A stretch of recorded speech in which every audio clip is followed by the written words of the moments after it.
Well, hey guys, today I'm sitting in a 2025 Nissan Sentra SV, and I'm going to quickly show you how to adjust the tilt and telescoping steering wheel.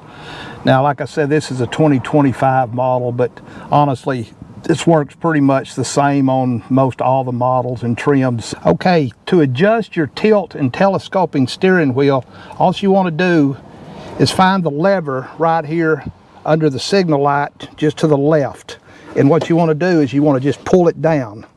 Once you pull it down, you're able to push your steering wheel in or out, whichever you will need, and you're able to tilt it up and down.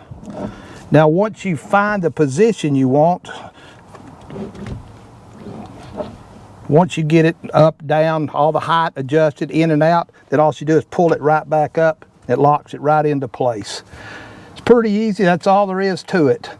Well, hey, I hope that helped you out. Hey, if it did, please give me a thumbs up, subscribe to my channel, check out my other YouTube videos. Till next time, catch you later.